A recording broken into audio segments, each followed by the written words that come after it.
పారాయణ చేద్దాం. అయ్యవారు హరిహివాన్ అత భగవతా మహాపురుషస్య ఆదినారాయణస్య పరిమిత సత్య ప్రియమానస్య మహాజలోకస్య మధ్యే నామనే కోటి బ్రహ్మాండానామేకతమే తేజోవాయువ్యాకాశాహంకారమతుల్యుక్తాఖ్యావసమృతావనైరావృతే నాది బ్రహ్మాది శ్రీవరాహ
చతుర్థ సమన్వంతరాణాం మధ్యే సప్తమే వైవస్వత మన్వంతరో సప్తవింశతి మహాయగానాం సప్తవింశతి మహాయగేశ్వరీ దేశు తద్పరిష్టావింశతమే మహాయగే అష్టాదశసహస్రాబ్ద సప్తసలక్షాబ్దే పృథివ్యేయాతే సహస్రాన్విత ద్వాదశలక్షాబ్దే త్రేతాయగేయాతే షష్ఠసహస్రాన్విత అష్టదశలక్షాబ్దే ద్వాపరయుగేయాతే త్రింశసహస్రాన్విత చాతుర్లక్షాబ్దే వర్తమానే కలయగే దేశే ప్రథమ పాదే అస్మిన్ దేశే వర్తమాన వ్యావహార గజాంతరమాన ప్రభవాద షష్ఠ సంవత్సరాణ విశ్వావసోనామ సంవత్సరే రాజనే తరతే విక్రమాసే లక్షే వ్యాంబాసరః ఆ ఇంటికి వెళ్ళి ఆ వంశాన్ని వృద్ధి చేయటం వలన ఆ ఇల్లు కూడా ఉద్ధరింపబడుతుంది. మగవాళ్ళు అనుకోండి ఒక్కడి వైపు. అందుకే మనం మగవాళ్ళు ఏం చేస్తాం, ఇదే పుత్రుడి వలన అంతిమ సంస్కారం జరిగితే పొన్నామ నరకం పోతుందంటాం. పొన్నామ నరకం పోతుంది కాబట్టి పుత్రుడు అన్నారు. అదే ఆడపిల్ల అయితే ఇప్పుడు చెప్తాం, మీ చేత చాలా చెప్పిస్తాం కన్యాదానం చేయటం వల్ల వచ్చేటువంటి ప్రతిఫలాల గురించి. ఎన్నో నరకాలు పోతాయి వచ్చి. కుంభీపాక లోహిత ధామాట ప్రసంఘాత కాలసూత్రాది వివిధేభ్యో మహాఘోరే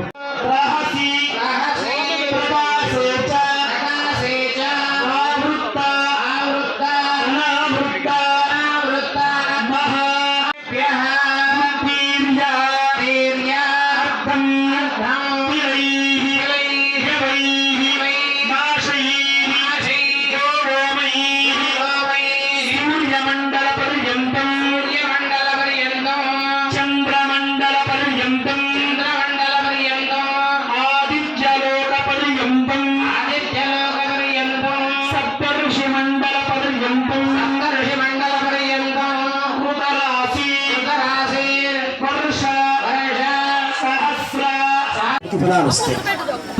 మన ఇంటి పేరుతో ఉన్నటువంటి అమ్మాయిని మరొక ఇంటికి పంపించి ఆ ఇంటి పేరు మార్చి ఆ వంశాన్ని కూడా ఉద్ధరింపచేయటం వలన మనం కన్యాదానం చేయడం మన వంశం ఉద్ధరింపబడుతుంది. ఆ ఇంటికి వెళ్ళి ఆ వంశాన్ని వృద్ధి చేయటం వలన ఆ ఇల్లు కూడా ఉద్ధరింపబడుతుంది. మగవాళ్ళు అనుకోండి ఒక్కడి వైపు. అందుకే మనం మగవాళ్ళం ఏం చేస్తాం, ఇదో పుత్రుడి వల్ల అంతిమ సంస్కారం జరిగినాక కన్యాదానాన్ని గురించి చెప్పుకోవాల్సి వస్తుంది. కాబట్టి రోజు విశేషంగా గుడిగా ఉన్నప్పుడు చెప్పుకుంటాం. ఇప్పుడు కన్యాదానికి సంబంధించి మహాసంకల్పం చేద్దాం.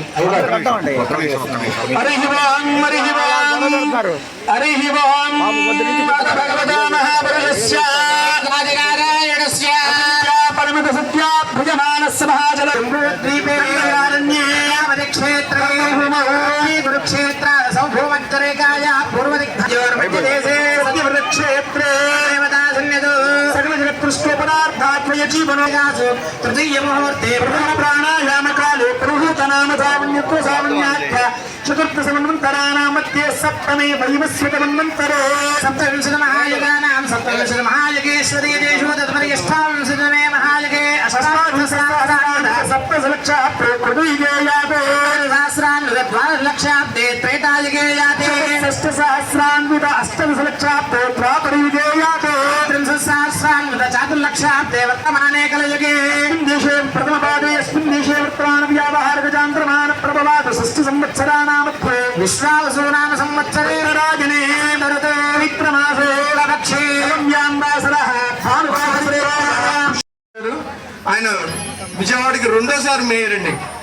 వారు మురళి గారు ఎంత మంచి స్నేహితులు కనుక వారి చేత పూలమాల వేసిందిగా 95 సంవత్సరాలంటండి.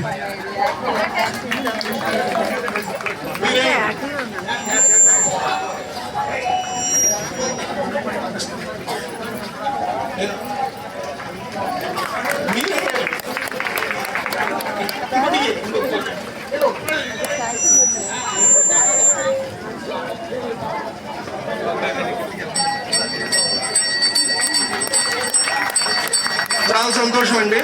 మరి వారి చేతుల మీదుగా భానుగారు రావాలి.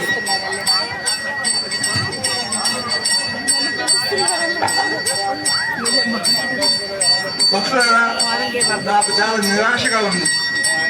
ఇదే లడ్డుని 40 సంవత్సరాలతో నేను 65 ఏళ్ళ పడ్డా 20 పాత్ర ప్రభుత్వం ఇప్పుడు తక్కువ నాకు చాలా విద్యార్థులు అది మీ మీద ఉన్న గౌరవంతో అట్లా ఇచ్చేసామండి. లేదండి అది మురళి గారు అంటే మాకు ప్రత్యేక అభిమానంగా తెలుస్తున్నాము. మరి ఇప్పుడు చైర్మన్ మరి ప్రెసిడెంట్ చాలా సంతోషం. జై శ్రీరామ్, జై శ్రీరామ్, జై శ్రీరామ్.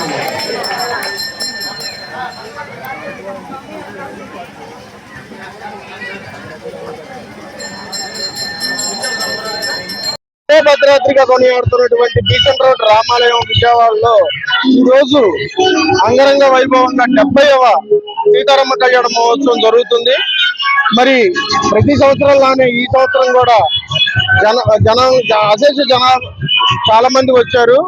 మరి ఈ కళ్యాణం బీసెంట్ రోడ్ వ్యాపారస్తులు, నిర్వహణాధికారులు అందరూ బీసెంట్ రోడ్ లో ఉన్న వాళ్ళందరూ అందరూ వారి తోచుగా దాన ధర్మాలతో ఖచ్చితంగా ఈ సీతారామ మహోత్సవం జరుగుతుంది.